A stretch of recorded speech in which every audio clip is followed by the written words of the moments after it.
क्या आपने एक ऐसे डरावने ऑटो रिक्शा की कहानी सुनी है जो रात में अपने आप चलने लगता है? एक ऐसा ऑटो रिक्शा जिसके बारे में वहाँ के लोकल्स तो जानते हैं, वहाँ के टैक्सी ड्राइवर्स तो जानते हैं, लेकिन इस ऑटो रिक्शा के बारे में बात करने से भी वो लोग थर थर कांपने लगते हैं। वहाँ के लोकल्स कहते हैं कि रात में ये ऑटो रिक्शा अपने आप स्टार्ट हो जाता है और उस वक्त ये पैसेंजर्स को ढूंढता है एंड जो भी इसके अंदर उस वक्त बैठ गया वो कभी जिंदा वापस नहीं आता। आज की कहानी भोपाल के एमपी नगर की है, जहां एक काली ऑटो रिक्शा हर फ्राइडे को सड़क पर निकल जाती है। और मैं वीडियो को स्टार्ट करने से पहले उस ऑटो रिक्शा का ऑटो नंबर बताना चाहता हूं। अगर गलती से भी आप भोपाल में इसे रात में देखो तो इसमें मत बैठना। इस ऑटो रिक्शा का नंबर है MP04AZ1313। मैं इसीलिए कह रहा हूँ कि इसमें मत बैठना क्योंकि ये लगेगी तो आपको एकदम नॉर्मल, लेकिन अगर आप इसके अंदर बैठ गए तो ये आपको आपकी डेस्टिनेशन पे नहीं बल्कि शमशान में पहुंचा देगी। तो चलो आज की स्टोरी में समझने की कोशिश करते हैं कि ऐसा क्या हुआ जिसकी वजह से ये ऑटो रिक्शा हॉन्टेड हो गई और किस तरीके से आज ये लोगों का डर बन चुका है। लेकिन कहानी में आगे बढ़ने से पहले हेलो गाइस, मेरा नाम है अविनाश कुमार और आप देख रहे हो Seiko official show horror stories. ये बात है 2016 की। भोपाल का ये एमपी नगर बहुत ही सुंदर हुआ करता था। यहाँ मॉल्स हैं, कोचिंग सेंटर्स हैं और कॉलेज के स्टूडेंट्स की हमेशा भीड़ लगी रहती है। अब उस वक्त तक यहाँ पर कोई ऐसी ऑटो रिक्शा नहीं थी जो डरावनी थी, लेकिन इस कहानी के बाद समझोगे कि ये ऑटो रिक्शा डरावनी क्यों बनी। उस वक्त रमेश नाम का एक ऑटो ड्राइवर था। ये 45 साल का एक इंसान था जिसके 2 बच्चे भी थे। ये दिन रात मेहनत करता था, बहुत मेहनत, ताकि अपने बच्चों के सारे सपने को ये पूरा कर पाए। अब उसका बिहेवियर भी बहुत ही ईमानदार वाला था। उसके अंदर बिल्कुल भी छल कपट नहीं था। उसके पास एक ऑटो रिक्शा थी, काली ऑटो रिक्शा, जिसका नंबर एंड होता था 1313 से। ये वही ऑटो रिक्शा थी जिसके बारे में मैंने आपको इंट्रो दिया था। अब ये रमेश ना मेहनत तो बहुत करता था, लेकिन उसकी एक प्रॉब्लम थी। एक प्रॉब्लम कि वो हद से ज्यादा ईमानदार था। उसके ऑटो रिक्शा में जितना भी मीटर उठता था उससे ज्यादा वो कभी भी पैसा नहीं लेता था। और यही रीजन है कि एक बार अगर रमेश के ऑटो में कोई बैठ गया तो बार बार उसी में बैठना चाहेगा क्योंकि उसका पैसा बचेगा। अब अपनी ईमानदारी की वजह से रमेश पैसे तो बहुत कमाता था, लेकिन उसके आसपास के लोग उससे जलने लगे। कहा जाता है कि इस मोमेंट तक रमेश की जिंदगी में सब कुछ सही था, लेकिन इस समय के बाद बाकी ऑटो रिक्शा वालों ने कुछ दिमाग लगाया। अब सामने से तो वो कुछ कर नहीं सकते थे रमेश को, क्योंकि अगर सामने से वो रमेश को कुछ करते तो सब समझ जाते कि बाकी ऑटो ड्राइवर्स ने ही रमेश को कुछ किया होगा। इसीलिए वो लोग दूसरी स्ट्रेटजी अपनाते हैं और वो लोग मदद लेते हैं काला जादू की। उनके ऑटो स्टैंड के पास एक तांत्रिक रहा करता था। सब लोग जाकर उससे मिलते हैं और वो तांत्रिक एक चीज देता है जिसे वो कहता है कि रमेश की ऑटो के अंदर जाकर रख देना। वो एक काले कलर की गुड़िया होती है जिसके अंदर बहुत सारी सुई घुसी हुई थी। रमेश की सीट के पीछे कहीं पर छुपाकर इस गुड़िया को रख दिया जाता है एंड इसके बाद से रमेश की जिंदगी नर्क बनने लगती है। धीरे धीरे करके उसे राइड्स मिलना कम हो जाती हैं। कोई कहने लगा कि रमेश के अंदर से बहुत बुरी स्मेल आती है। कोई कहने लगा कि रमेश बहुत खड़ूस हो गया है। और इससे भी बुरा जानते हो क्या हुआ गाइस? रमेश की बेटी को कैंसर हो गया। दरअसल हुआ ये कि रात में पूरी फैमिली सो रही थी रमेश की, लेकिन एकदम से उसकी बेटी ने खांसना स्टार्ट कर दिया और उसे जब हॉस्पिटल लेकर जाया गया तो डॉक्टर ने बोला इसे ब्लड कैंसर हो गया है। वो रमेश जिसने हमेशा लोगों का भला सोचा है, उसके साथ आज भगवान ऐसा क्यों कर रहा था?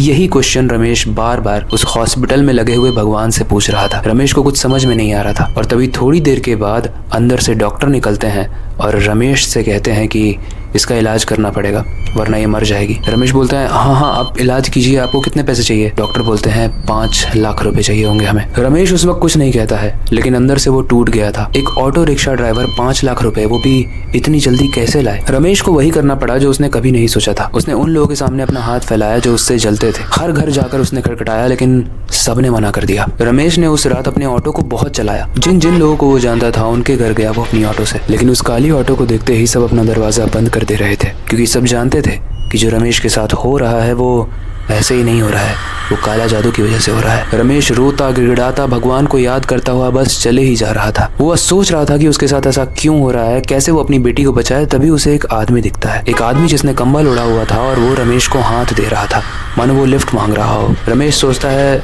मैं मदद कर देता हूँ, मेरी मदद तो कोई कर नहीं रहा है, लेकिन मैं इसे क्यों छोड़ूं।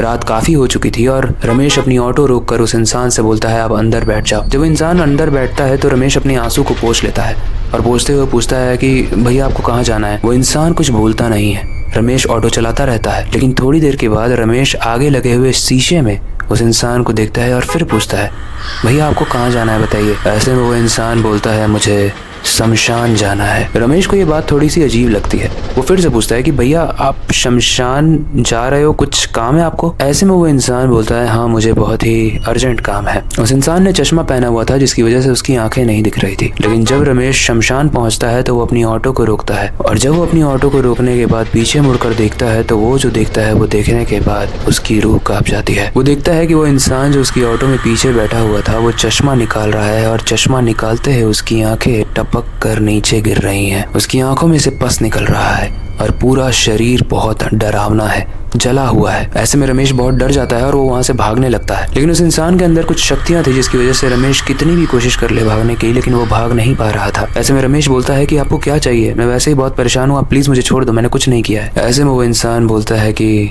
मुझे तेरी जान चाहिए, मुझे पता है तेरी बेटी को कैंसर है और तुझे 5 लाख रुपए चाहिए, और तेरा नाम रमेश है ना? रमेश शॉक हो जाता है। उसे समझ में नहीं आता है कि इसे मेरा नाम कैसे पता है, मेरी बेटी के बारे में कैसे पता है, कैसे पता है कि वो एडमिट है, और कैसे पता है कि मुझे 5 लाख रुपए चाहिए। उस चीज को पूछता है, लेकिन वो इंसान बोलता है कि उसका आंसर छोड़, मैं तुझे वो सब दूंगा और तेरी बेटी भी सही हो जाएगी, लेकिन एक शर्त है।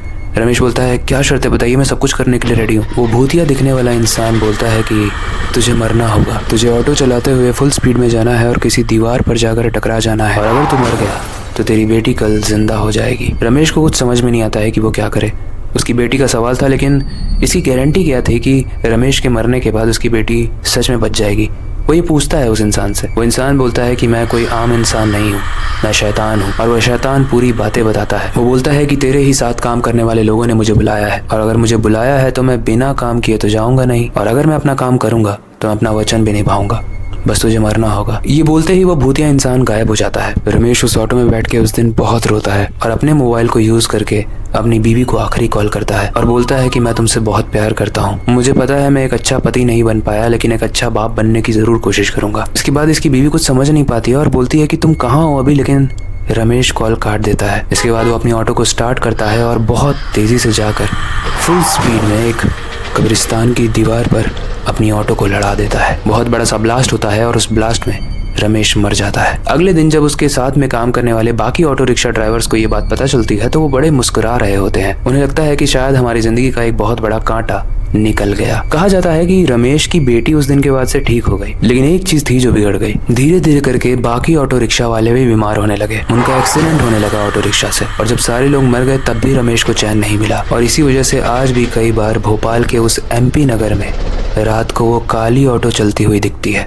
उसके अंदर कोई बैठा हुआ तो नहीं होता है, लेकिन फिर भी वो ऑटो न जाने कैसे चल रही होती है। कहते हैं जो भी उसमें बैठता है उसको एक ड्राइवर दिखता है, और वो ड्राइवर ठीक रमेश की तरह ही दिखता है, एकदम उसी की तरह इनोसेंट, उसी की तरह सांवला सा इंसान। लेकिन जब वो हंसता है तो उसका जबड़ा फटा हुआ होता है, और थोड़ी देर के बाद वो उसमें बैठे हुए इंसान को मार देता है। कहा जाता है रमेश ऐसा मानता है कि अब कोई भी इंसान सगा नहीं है, लेकिन इसके पीछे एक और कहावत है कि रमेश उन लोगों को ही बिठाता है जो लोग कभी ना कभी किसी का बुरा करते हैं। लेकिन आज की डेट में तो सबने ही किसी ना किसी का बुरा किया हुआ है, तो इसका मतलब ये है कि रमेश किसी को नहीं छोड़ेगा। गाइस, इतने साल हो चुके हैं लेकिन आज भी वो ऑटो रिक्शा कई बार देखी जाती है भोपाल में। एंड इस स्टोरी को सुनने के बाद, इस स्टोरी को पढ़ने के बाद मैं तो आपको बस एक ही चीज सजेस्ट करना चाहूंगा कि कभी भी अगर आप भोपाल के MP नगर में जाओ और इस ऑटो को देखो तो इससे दूर रहना। गाइस, कहा जाता है कि शैतान आता है तो अपना काम करके जाता है, लेकिन शैतान जब आता है तो वो बहुत सारी बर्बादियां भी करता है और बहुत सारे घरों को उजाड़ भी देता है। मैं अक्सर ये सोचता हूँ कि क्या ये पॉसिबल भी है कि किसी